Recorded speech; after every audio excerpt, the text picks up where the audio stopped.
ठोस अवस्था भाग 3 सॉलिड स्टेट पार्ट 3 एकक प्रथम यूनिट फर्स्ट कक्षा 12 रसायन शास्त्र क्लास 12 केमिस्ट्री हरीश कुमार चौधरी जिला विदिशा। आइए आज हम क्रिस्टल जालक एवं एकक कोशिका के बारे में जानने का प्रयास करते हैं। क्या होते हैं क्रिस्टल जालक और क्या होती हैं एकक कोशिकाएं। तो देखें हम क्रिस्टल जालक या crystal lattice and unit cell. Crystal की संरचना के लिए आकाशीय जालक एक काल्पनिक ढांचा है। जब मोटिफ को आकाशीय जालक के बिंदुओं पर रखा जाता है तब क्रिस्टल जालक का निर्माण होता है।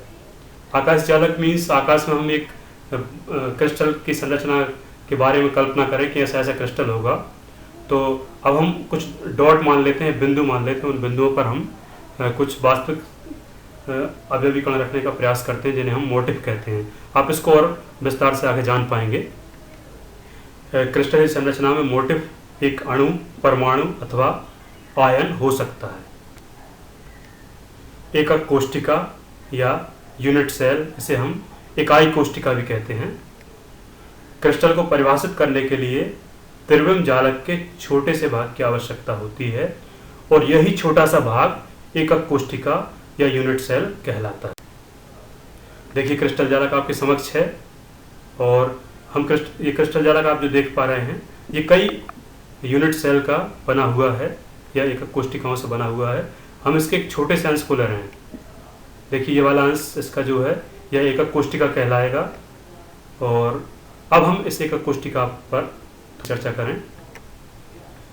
देखिए ये एकक कोशिका है आपके समक्ष और यह इसकी विमाएँ हैं जिनको हम नीले एरो से बता रहे हैं।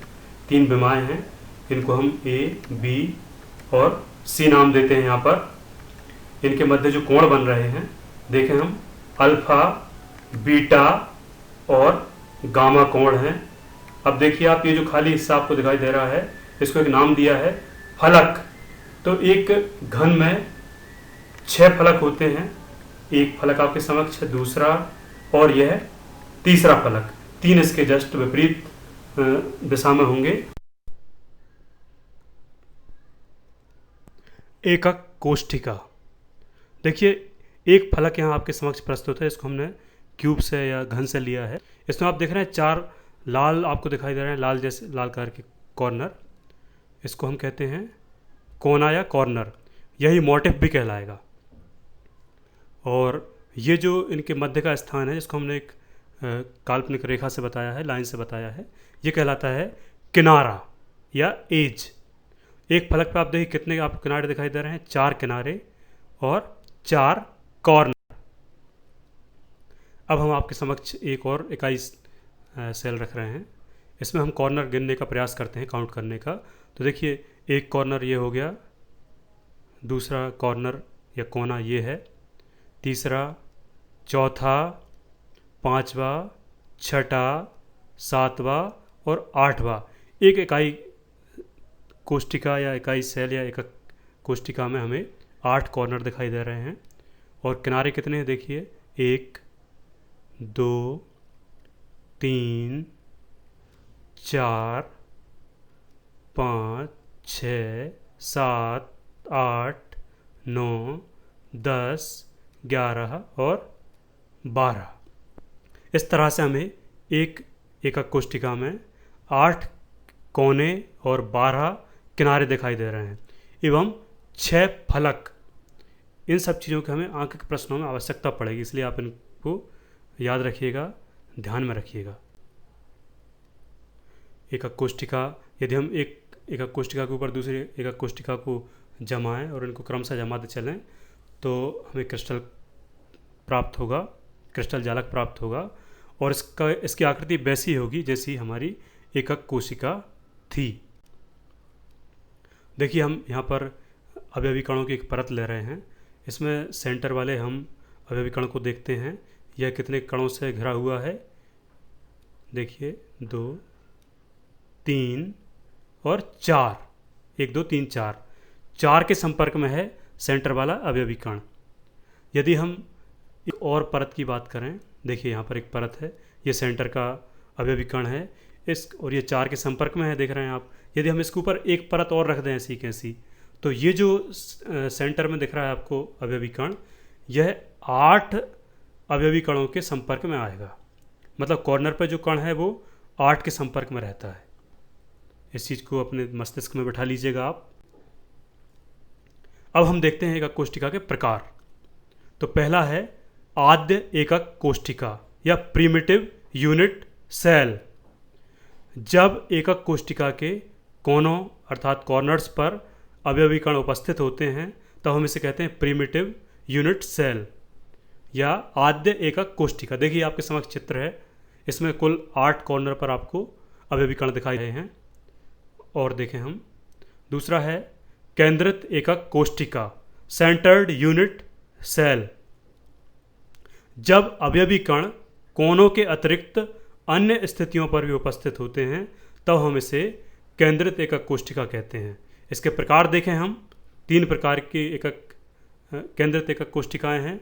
अंतः केंद्रित एकक कोशिका, फलक केंद्रित एकक कोशिका और अंत्य केंद्रित एकक कोशिका।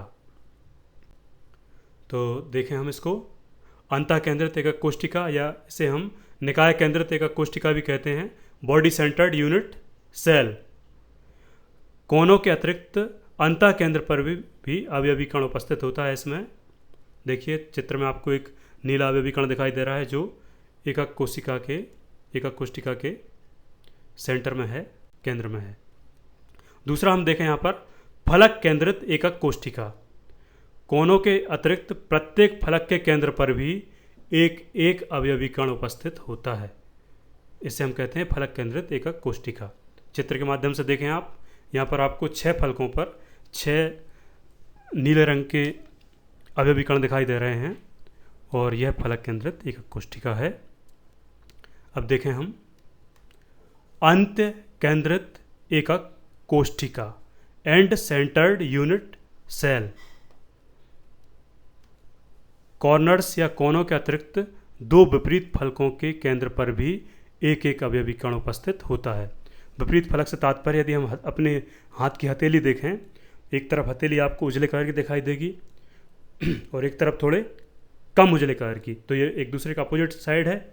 ऐसे ही हम क्रिस्टल की बात करते हैं, क्रिस्टल जालक की, तो उसके विपरीत साइडों में या विपरीत फलकों पर जब अवयवी कण होते हैं, शर्त यहाँ पर क्या है कि दोनों फलकों पर होंगे तब वो कहलाएगा अंत्य केंद्रित एकक कोशिका। देखिए आप चित्र के माध्यम से इसको हम समझ सकते हैं। ये चित्र है और ये 2 अवयवी कण आपको दिखाई दे रहे हैं यहाँ पर, तो ये हमारी अंत्य केंद्रित एकक कोशिका। आज के इस पाठ्यांश में हमने क्रिस्टल जालक एवं एकक कोशिका के बारे में जाना और हमने यह सीखा कि एक एकक कोशिका के कॉर्नर पर 8 अवयवी कण होते हैं और उसमें यदि कॉर्नर के अलावा भी कण उपस्थित हैं तो एकक कोशिका के प्रकार उसके हिसाब से होते हैं। जैसे हमारा अंत्य केंद्रित एकक कोशिका है, फलक केंद्रित एकक कोशिका है और अंतः केंद्रित एकक कोशिका है। अब हम अगले पाठ्यांश में इससे संबंधित आंकिक प्रश्नों को हल करने का प्रयास करेंगे। धन्यवाद।